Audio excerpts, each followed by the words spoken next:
Welcome back to Cayman Conversations. My name is Ralph Lewis, and yesterday we marked the beginning of the 2024 hurricane season. For today's interview, I spoke with Danny Coleman and John Tibbetts about the forecast, hurricane preparedness, and other related topics. Now pay close attention to what our experts had to say. Welcome back to Cayman Conversations. It's always a pleasure to have you, and especially now around this time of year. John, what's happening?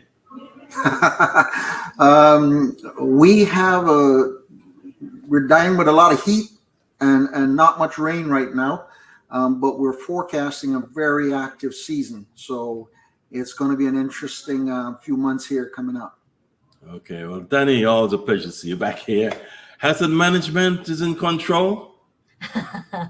I think every one of us needs to be in control of our own destinies. And I think, yes, the forecast is a little daunting. I think anyone who's seen it recently, both NOAA, Colorado State, the UK Met Office, it's all in line with each other. And I think we need to be very cautious.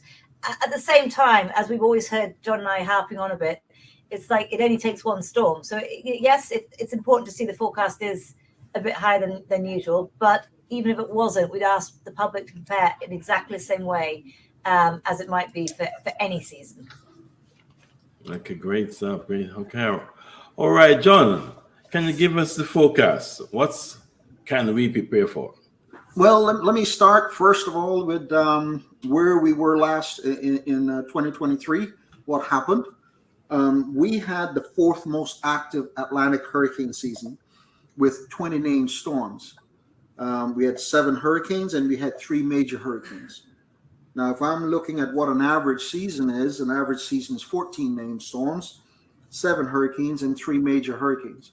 So when we said we had the fourth most active season, it is based on the number of named storms. Okay? As we get into this year, we look at how the atmosphere and ocean is set up to get an idea of a prediction for the season. All right. And there are 2 different numbers that we look at. First of all, the sea surface temperatures. The sea surface temperatures across the Atlantic basin are at record heights. All right. We're having record high level temperatures, sea surface temperatures right now. And I dare say the air temperatures is up there as well. So it is not boding well for the Atlantic basin. Those record sea surface temperatures will provide a lot of feeding for the development of storms this season. Okay. Now, the second component of it is the El Nino La Nina cycle. Now, we had an El Nino system last year. And the El Nino gave us the fourth most active Atlantic season. And this year we're now transitioning from El Nino, and we are basically right now at a neutral phase right now. And then a La Nina forecast is coming in at the peak of the hurricane season. Okay, and that's a bit concerning, definitely, to say the least. It does that, along with the record heat wave and the dry conditions across the island right now, should not surprise anyone from the point of view that we should not be necessarily having a lot of support for a lot of early season hurricane development. But as the season goes along, things are going to get progressively worse. At the time of the year that we are definitely extremely concerned about is in the second half of the hurricane season year, where we have a tendency to have a lot of big, powerful Category 5 hurricanes developing in the Northwest Caribbean and storms forming close to us and giving us short lead times and what have you. So it is a bit of a nightmare in the second half of the season, a potential nightmare anyway. So all of those that are out there predicting the hurricane season are all seeing those conditions. The 2 organizations that we look at with regards to the prediction are Colorado State and NOAA. Okay, Colorado State says it's going to be an extremely active season. They've got 23 named storms, 11 hurricanes, and 5 major hurricanes. So what we're looking at is basically 3 more named storms than last year. What is it, about 4 more hurricanes and a few more major hurricanes. So they're expecting an even worse situation than last year was. The prediction that came up from NOAA earlier this month is fully in support of the Colorado State forecast. They don't define it as an extremely active season, but I don't think that's on their scale. Their forecast is for 17 to 23 named storms, 8 to 13 hurricanes, and 4 to 7 major hurricanes. Those are in keeping with the Colorado State forecast. All right. I dare say that there are other sources of seasonal prediction, and all of them that I've seen all indicate that we are in for an extremely active season. Okay. Before I switch over to Danny, the Sahara dust in the past has impacted the ability for hurricanes to develop. Are we seeing any of that activity this year so far yet, John?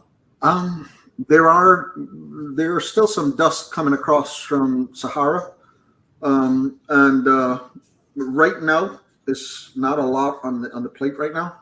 Okay. But I know that we had a shot of the dust last week. Those are for right now. The Sahara dust that we're getting coming across are not terribly impressive right now. Okay. So if you're looking for a bit of a savior, I don't know about the Sahara dust being that much of a player, especially at this point. And just to add to that, guys, I mean, I think at the end of the day, of course, we do want, obviously, Sahara dust does, quell the situation a bit, but of course it does, for those people who have respiratory illnesses, for example, it's a big issue for that kind of hazard. And also it's not good for the environment and the climate. So it's a sort of like, which hazard do you want to deal with? And again, I think it's one of those things to bear in mind that obviously ash is helpful for quelling storms, but actually not so good for other hazards. Okay. All right, Danny, since we have you on the microphone at this point, how are the preparations coming island-wide?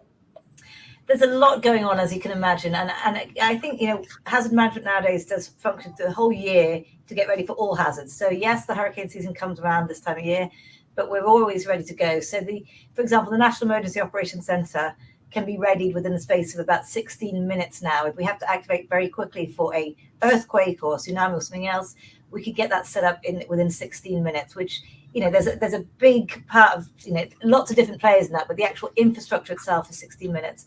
We're doing a lot of work with shelter assessments and, of course, making sure that the shelters are fit for purpose. We are bringing more shelters on this year. To make sure that the shelter is actually fit for purpose, a lot of work goes into the infrastructure, the building, making sure the building's safe, but also training of teams and getting supplies in there. So shelter orientations and training is happening this month. Yes. We're training a lot next week with the all national emergency operations structure. So from the top, the executive, that's Premier and Governor, and all the ministers and Commissioner of Police himself and so forth. Then we have the strategic coordination group, again, lots of policy advisors, chief officer level, and then the operational tactical level, again, is also getting trained next week. And we have a full-scale annual hurricane exercise at the end of the week after a full week's training. So as far as ongoing training goes, we've done a lot this year, but this is our sort of last one for this quarter anyway. In regards to, you may have seen the humanitarian ship Dawn that was in here a month ago. And we did a good 6-day exercise, 3-day exercise, 6-day engagement with them to talk about how we can assist each other. Again, more so if there's a country in the Caribbean that needed it, in particular a developing country. But again, we did a lot of practicing of sort of the X-ray 1 relief capability. So taking relief stock from our warehouse and delivering it to the sister islands, for example. We also did the CASEVAC, medical evacuation from the ship, with X-ray 1, the RSIPS helicopter. So all those kind of things are happening. Obviously, all our National Emergency Operations Center teams, we have 19 under the whole structure, are all meeting. So, for example, the utilities team have met last week. We've got medical teams meeting next week. We've got debris clearance have done a full assessment of sites last week. So that's all going ahead according to plan. But a lot goes into it. And again, making sure our CERT teams are ready, making sure every player in the actual response structure is not only personally prepared, because again, we can't respond unless we have our own house and gear.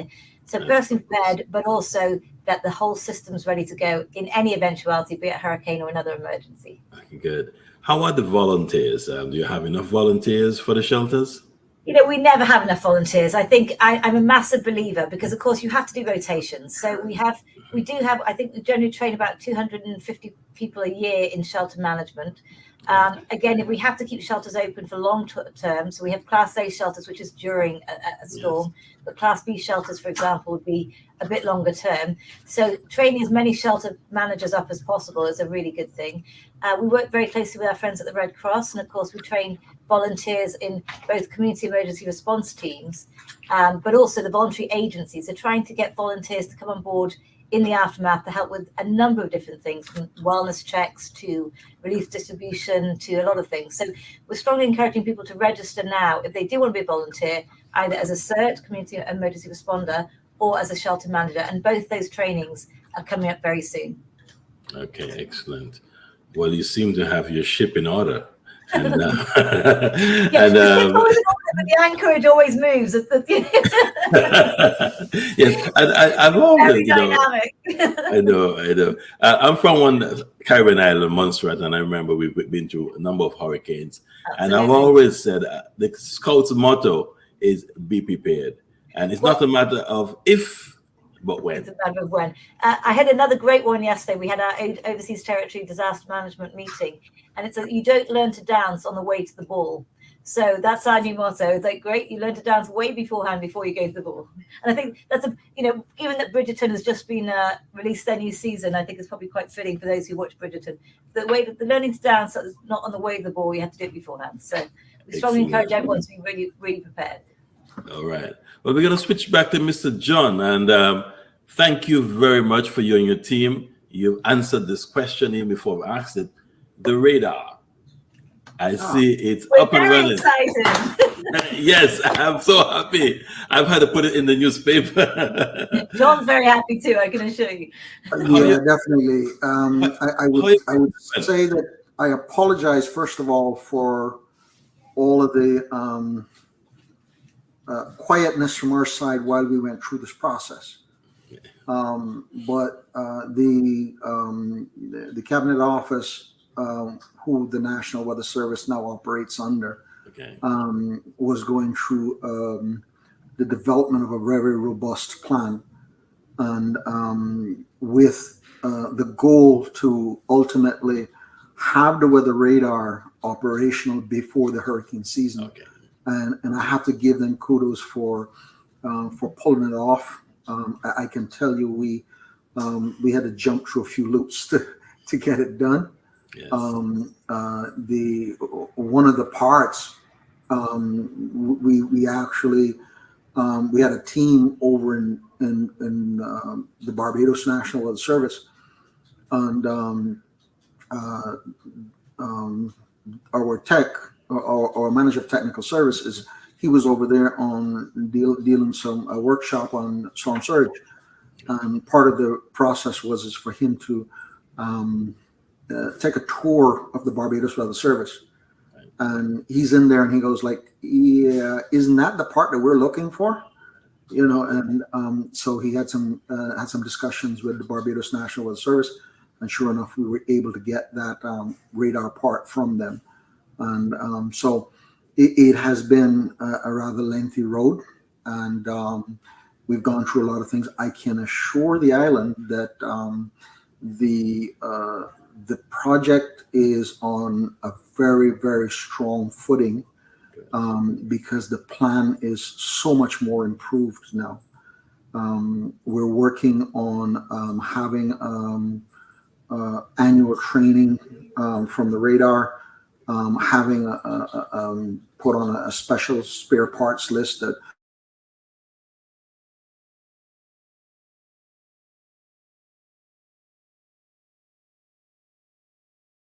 and to add to that, again, with your working committee as well, John.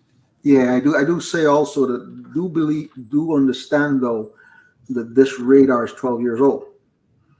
Okay, the parts that we just put in are brand new parts, but the radar itself is 12 years old. Yes. Okay, and we are having on. We will continue to try and have some ongoing discussions about the future of the radar. And not saying that we can get rid of the radar or anything like that, but perhaps we look at either maybe getting a new radar, or maybe upgrading the parts, or I don't know what it's going to be at this particular point. We will have discussions about it. I don't know where it will go, but I do know that the premier and the government is fully behind the weather radar project. Okay. Yeah. And as we seek to continue to have this radar fully operational and delivering what the Caymanian people deserve to have from it. Well, from where I stand, it's a good feeling knowing that we're heading into a very tough season, and it's always good to have a good radar in your back pocket. I will, okay. If you don't mind, Ralph, I'd like to just send out 2 names of praise right now with regards to this project. I would like to highlight Ms. Cassandra Morris from the Cabinet Office, and my own Manager of Technical Services, Michael Carey, for the extensive work that they've done on the project. There are a few others that have done some things as well. I know myself and Chief Meteorologist Kerry Poweray, for example, we've been in and out of meetings practically almost 2 or 3 times a week under the leadership of Cassandra, and to try and get this radar up and running and get it on a very robust plan. So kudos to that team, and to those two individuals for the remarkable work that they did. Okay, thank you, Dan. Okay, great news, great news. Well, Danny, let's talk about hurricane shelters. I think it's so important, and that's why what I've started doing last week was keep publishing the hurricane shelters so people get an idea, and, because when the time comes for hurricane, we don't want to be running around trying to figure out where the hurricane shelters are. So, could you just talk about the hurricane shelters? Yeah, I think it's a really good point, Ralph. I mean, you've got to decide yourself, if you do plan to go to a shelter, you want to make sure you know where you're going to go. I think it's really important. Obviously, some are emergency medical centers. So if you do have medical needs, for example, if you're pregnant or you have diabetes or whatever it might be, you may want to consider going to an emergency medical center as opposed to a general shelter. We have 19 shelters across all 3 islands. And obviously each district is highly represented, and we're working on bringing on new shelters on board this year as well. But again, we do have first aiders from Red Cross at every single shelter. So if there is an issue, obviously the first aiders are there. We also have child protection officers and so forth. So we want to make sure our teams are very robust and that we're thinking of all aspects of vulnerabilities and so forth. So, and we've also got a quiet room in most of those shelters as well for people who need it from a sensory standpoint, because obviously shelters are very, very hectic places. Yes, they're good to use. And if you don't have an alternative, obviously go to one of the public shelters. But if you do have an alternative, it's definitely something to consider, because shelters aren't 5-star hotels by any shape or form. You're not going to be able to have showers. You're not going to be able to cook. You provide your own food, obviously, but it's not going to be, there's no microwaves or any of that kind of stuff. So you really need to be pretty self-sufficient. And again, it's just sort of that, to stay in a very small and closed place. So if you do have options, maybe consider your options. But if you don't have options, then again, identify which shelter near to you is going to be the best place, given that you may have specific requirements that you want to utilize. This year, we are really excited. Bodden Town Church of God will be coming on board at some point in the early season. And we've also increased the numbers at John Gray High School and also George Hicks. So we're constantly trying to improve the shelter capacity. And we're also looking at any new government builds that we are part of that process, so that, obviously it can be custom made towards an emergency shelter as well as whatever the other use is going to be. I think it's really important for the public to know, though, that, obviously with a shelter, we have to make sure it's a very strict criteria if it's going to be a public shelter.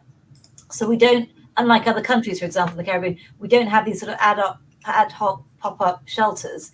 The work that goes into an assessment with Public Works Department, with, NRA, with a number of different facilities, health services ourselves, there's a lot of work that goes into assessing to make sure a shelter is actually fitting a criteria that we think is safe and that has enough sanitation, for example. So we also, again, work with a lot of private companies to try and ensure that their business becomes a shelter for their own members of staff. And of course, that takes the burden off the public sheltering. So again, just a quick plug to anyone who has a private building that might be fit for purpose.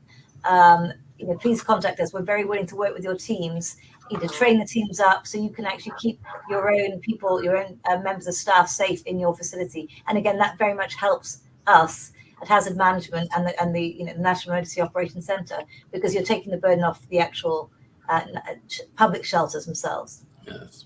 Okay. One of the things that... Ralph, yes, John, go right ahead. One thing with regards to the shelters is that the decision to go to a shelter, you need to make that well in advance. Great point. Because once the inclement weather with the storm hits us, all right, you're at your own mercy. You have to stay where you're at. It then becomes a terrible ordeal to get out in that weather, or to ask disaster managers to come and rescue you from your home and take you to a shelter. So that decision needs to be made well in advance. And I dare say you actually need to be in that shelter before those tropical storm force winds hit. Because you never know the weather conditions are going to be outside of there. You might think that the hurricane force winds are coming another 6 hours later, but if you've got heavy thunderstorms out ahead of a hurricane, which is quite possible, then you may find extreme difficulty in traveling to the shelter. I think that's an excellent point. You might compromise the safety of the disaster managers and the first responders. John, I think that's a brilliant point, because at the end of the day, the emergency responders can't come and get you in the middle of a storm. We cannot, and this is a decision made from the full national structure. If by chance, obviously there's a massive emergency, then we'll do our very best to come as soon as we can, but we cannot possibly send our police or fire or regiment out until the conditions are safe enough for them to drive in, for example. Yes, we appreciate that the vehicles are much more steadfast than a lot of our own personal vehicles, but at the same time, there are limits as to when people can come to help you. So if there's any doubt whatsoever, we want to make sure everyone's well in advance in a shelter. It is first come, first serve. So again, you want to make sure you're there early enough to secure your spot, your area. And also, if you have pets, we only have 2 pet shelters. We are working to improve this. But again, John Gray High School and Clifton Hunter, we want to make sure if you do have pets, you get your pet in there early. And again, having plans for the kids and the pets and the kids, but you know what I mean? It's so important to be thinking about the entire family unit, especially people with vulnerabilities. If you have someone who has, either addiction issues or medical issues, or both, people need to be planning specifically for their family. And again, we're very happy to help with that process. And we do have some brilliant information on that on our quick plug, our brilliant emergency. So this is actually a hurricane plan. We do have an all hazard plan as well, but it's got everything from securing your house to what you do afterwards, and how shutting off your electrical boxes or not drinking the water because it might be a sanitation issue. We talked yesterday in our disaster management conference about sandbags. Now, of course, if you utilize sandbags, that's great. You can, I'm not going to talk about where you get sand from, obviously, because that's, you've got to be very careful about taking sand from the beach. But you can't just use the sand in a sand pit or return it to the beach, because, of course, once it's been used in a hurricane, the chances are there's going to be sanitation issues there as well, because the toilets may overflow and so forth. So just being aware of it. And I do think, again, this booklet is a very, very helpful booklet. It's pretty much at all supermarkets. It's we can bring it to you. It's just trying to make sure everyone's well informed. But the caymanprepared.ky site is a very good site for information, and you can download this electronically. Appreciate that if you are in the middle of a storm, you probably want a physical copy of this. Hence why we actually print them out, so you can go to. But there's all sorts of ideas about supplies, about what to do and what not to do, and it's really helpful. It's really, really helpful guide. Yes. So at this stage in the game, we're about a couple of days from the 1st of June. Should all the preparations be finished, or should we be finishing the preparations? I think we're massive realists here. We probably we're aware that there's a lot of people out there who haven't even started their preparations. And we acknowledge right now, of course, the cost of living is very high. It's very difficult to do so. So I don't think it would ever be reasonable for us to say, well, if you haven't done your preparations now, you're late. I don't think that's fair to say, but I do think, there's so much resources you can use now, and even education itself. If trying to get one tin at a time from the supermarket every time you go is going to be helpful if you can't afford to do a full bulk buy. Making sure you're going through your supplies if you already have a supply box, making sure that the expiry dates haven't been passed, making sure you've got a water source, talking to the kids about it, because a lot of this is, it's a very stressful environment to be in when the hurricanes are coming. So just desensitizing it with your children first, speaking to the kids and say, this is the hurricane season. And, we do a lot of school visits, for example. So they're hearing it from us anyway. So you might as well have that conversation as a family as to what you do and how you prepare. And again, we're very much happy to help. We go to service clubs. I think in the month of May, we've done 30 presentations already this month for service clubs and schools. And that counts to 1,699 people already this month. We're happy to do 1,000 more if needs be, or 2,000 more, or 10,000 more. I think for all of us, it's much easier if people have the tools and understand how to prepare themselves and their families. Yes. And if I may add here, there's one advice I always give because of my banking history. And there is that hurricanes don't know when it's payday. Absolutely. And we need to be able to have money to buy good foods and those emergency supplies. So we always encourage, put aside a hurricane savings. It doesn't have to be a lot of money what you can afford, but put something aside, because the time will come when you have to rush to the supermarket and to get in that line and you have no cash, because hurricanes do not know when there's payday. And I think that's a great point again, Ralph, because we're not just planning nowadays for the storm to come. We have to plan for the aftermath. What's going to happen?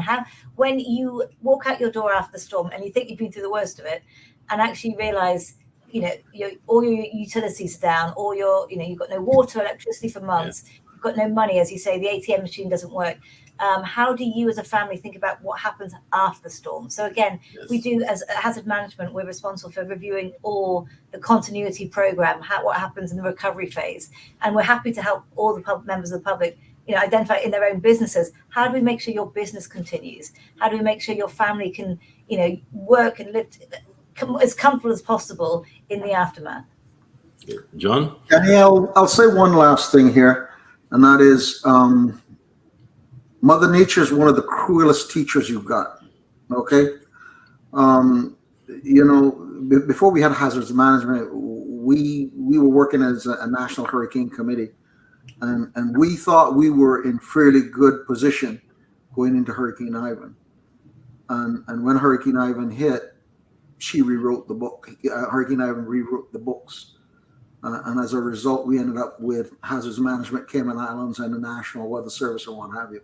Not saying those two entities would not have existed at some point either way. But I would say simply this. Anytime you've got a major hurricane like a Hurricane Ivan, or worse, shall we say, it's always going to bring surprises. It's always going to bring lessons, and it's always going to be something where we're going to scratch our heads like, we should have thought of that. It is always going to take that what we have and make every attempt to tear everything up that we've got.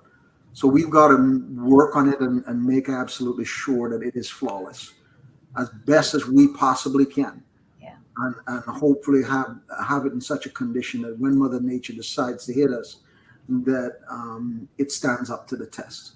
Yes. As I say, the anchorage point keeps moving, and I think we've seen storms in the last 20 years since Ivan. I have a real concern about people anchoring themselves to Ivan, because Ivan was a very dangerous storm, and yes, it had severe impacts on the island. But just to say, and I hate to say this in public, but it can get a lot worse than that. You can have a Cat 5 with serious storm surge, that goes straight over the islands plural, and we could be in a very difficult situation. We've seen it in Dorian, we've seen it in Irma and BVI, and Bahamas and so forth. It can get worse, and with climate change and so forth, these rapid intensifications happen much more frequently. So it's just really important to know what the risk is, and to understand that we're not doing hurricane parties these days. That's definitely a thing of the past. We have to be focusing on keeping safe and making sure that we are as comfortable as possible and prepared for the storm itself, but also for the aftermath. And I would couple on that, to be honest with you, Danny, is that I don't need to go to Dorian in the Bahamas. I mean, it's an impressive storm, and it really messed them up and stuff like that. But we have a lot of strong examples just to the side of us. We had Hurricane Mitch that caused quite a few $1 million worth of damage, and it's still 200 miles away. And Yes. Hurricane Mitch, in its own right, was more powerful than Ivan was. Okay, Yeah. Maybe not in certain positions in certain places and stuff like that, but we've had some storms, some real powerful storms to the west of the Cayman Islands that I dare say it only takes a slight slip here and there, and we're in a world of trouble. And I think also, seeing that nor'wester, and it was just a nor'wester earlier on this year, and the kind of damage that did, or Tropical Storm Grace a couple of years ago, you don't need a Cat 5 hurricane to cause damage or to be a big risk to the community. Cat 5 obviously it's based on the actual wind speed, but if there's serious storm surge around something or a lot of flooding, there's some really big risks out there, and we really want people to understand those kind of risks. And storm surge being as far as I'm concerned, very, very high up there on the National Risk Register front. Yes, and I never forget that picture that sticks in my mind. I used to live close to the coastline in my previous home, and about 12 hours before Hurricane Ivan passed, it was calm and smooth. Yeah. And in 12 hours, you saw a totally different picture. The power of nature is amazing. And what we're doing here today, we just want to encourage everyone to take it very seriously. And those things a joke, it's no joke. We've been here. Final words as we wrap up, Danny. I just want to, again, as you say, strongly encourage everyone to be ready for the season. We have some brilliant resources on caymanprepared.ky and also our Facebook, Twitter, Instagram. We have a national emergency app, which you probably know about. We also have the radio interrupt. But if you haven't downloaded the app, please do so. Again, you can get all those details on our website. And again, if you have a service club, a school, a business, and you want us to come and help you and brief your staff beforehand and help you with your continuity afterwards, again, we're very, very happy to help. We'd rather do it on this side as opposed to in the aftermath. So please just go online, give us a shout, and we can help. Okay. Mr. John? I can only say it is so good to go on Facebook and see the radar. Live radar images instead of my memories. I have it on the screen here, John. I keep stroking the screen every day. I'm sorry. It is always good as a weatherman always to have your tools and your staff to rely upon and what have you. And we've been like a boxer with one hand tied behind our back with this radar app. Okay, I know that people talk about the radar and it's for hurricanes and all this kind of stuff, but really and truly, when the fisherman is out to sea, he likes to look around and see if there are any thunderstorms coming, because that potentially means bad weather. Okay. And we may have a weather system moving through the area, and the rainfall pattern will tell us how intense those showers are going to get and the level of warnings that we need and what have you. So it is absolutely fantastic to have our major weather radar tool back operational within the Weather Service. Yes. I don't know if I have anything more to add to that. I'd also like to commend my staff for the time that they've been working without the tools and continuing to do the work that they've been doing. And I know the weatherman always gets little hits here and there, and we're teased that we're the only organization that are paid to act and can get it wrong and all this kind of stuff. I always look at people and I'm looking from a different lens than they're looking at, to be honest with you. And sometimes we need to do a little bit more with public education so that they can understand when a forecast is really bad, as opposed to not when you say it's bad. Just because, there's a 30% chance of showers and you're sitting in Georgetown and it's raining very heavy, that doesn't mean the forecast is bad. Because the guy up in north side might be looking at me going like, yeah, that 30%, you need to bring that down because we're not getting anything. Okay. Meanwhile, the person in the showers in Georgetown is going like, yeah, that forecast percentage needs to be a lot higher. And that comes with an understanding of what the forecast is actually saying. Okay? Yep. Well, I want to thank you, Danny and John, for sharing your time with me. I want to invite you again in a couple of weeks as things heat up. But, I call you guys lifesavers because I think the invaluable information that you're passing on through the media and through the channels is so important. I encourage all to pay close attention. Thank you very much, and I'll see you next time. Thank you so much, Ralph. Always a pleasure. Thanks, Ralph. Thanks, John. We thank Danny and John for their valuable contribution and look forward to further updates as the hurricane season progresses. Remember, now is the time to finalize your preparations. We hope you enjoyed our program and invite you to join us next Sunday at 2 p.m. for 2 more interviews. Remember to like, share, follow, and subscribe to our Facebook and YouTube pages, and also pick up copies of Cayman Times newspaper on Wednesday and Friday at locations across the islands. Cayman Conversations is a production of the Caymanian Times newspaper. Have a great evening, and now here's an important hurricane preparedness message from Her Excellency Governor Jane Owens and Premier Honorable Juliana O'Connor Connolly. Hello everyone. Once again, the Atlantic hurricane season is upon us. This means that, as happens every year between June the 1st to November the 30th, the islands in our region are at increased risk of storms and hurricanes. Forecasters have warned us to brace for a very active season, with 23 named storms, 11 expected to become hurricanes, and 5 that could reach major hurricane status. As you all know very well, the best way to be ready for a potential storm or hurricane is for us to prepare both individually and collectively. So now is the time for us to stock up on emergency supplies and to make a plan for our homes, families and businesses. We should all consider carefully our emergency plans and how they relate to sheltering in advance of a hurricane approaching. As you know, the Cayman Islands are low-lying, and so it's important to bear in mind that storm surge is not just a coastal threat. Throughout the season, we encourage you to stay tuned to our official government channels, www.gov.ky Hazard Management's Cayman Islands Government, at www.caymanprepared.ky, and our Facebook page, and Radio Cayman. They all provide accurate information and timely updates when our islands are threatened by a storm. And if you've not already done so, please do download the free National Emergency System, NENS, mobile app. This allows hazard management to send emergency alerts straight to you via email, SMS text, or both. You can log on to ens.gov.ky today. And finally, during the approaching hurricane season, let us look out for our elderly and our vulnerable neighbours.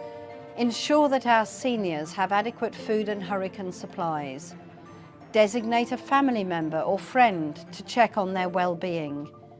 Importantly, we can also assist our seniors or those less able to use smartphones, helping them to register with NEMS in order to receive important alerts and updates. We will get through the hurricane season best if we all work together. So let us be prepared. First, let me start by thanking our Heavenly Father for His continued grace and mercy on our islands as we prepare for the start of the 2024 Atlantic hurricane season, which has been predicted to be a near record active season. While our islands have been spared serious catastrophe in the past few years, we are reminded this year, on this, the 20th anniversary of Hurricane Ivan, of the devastating impact of hurricane that they can have on our islands. These memories remind us that as a nation vulnerable to climate challenges and unpredictable disasters, we assume collective responsibility for our safety. Our ability to withstand the onslaught of a hurricane as a nation is related to the responsibility taken by every single person, every family, every business, and every community. I want to therefore implore everyone across our islands to start taking necessary precautions and preparations to ensure the safety and security of yourselves, your families, and properties. The government, through the National Weather Service and Hazard Management, is actively working to strengthen our preparedness, response, and recovery mechanisms to ensure swift and effective action in time of crisis. Just last week, I announced that our Doppler radar system is now fully operational and resumed active service. This reflects our commitment to ensuring the safety and preparedness during the hurricane season. And to further strengthen our capacity, the HMCI will expand the number of spaces available at our emergency shelters by adding over 2,500 spaces at the new John Gray High School and a further 500 at the Bordentown Church of God. In addition, they will also have necessary mental health support for persons relocated at the said shelters. I would like to thank the many shelter volunteers who work assiduously to ensure that these essential facilities are safe spaces during times of emergencies. In government, Premier and I are working together along with our uniformed services, hazard management and the UK, including the reassuring presence of the Royal Navy ship in the region, so that we are ready and prepared to respond as needed. There is no way to predict what this hurricane season may bring, but we do know that together we can be ready. Let us then all pray that Almighty God will continue to stretch His protective hands over our beloved nation, the Cayman Islands. May God bless you. May God bless our islands.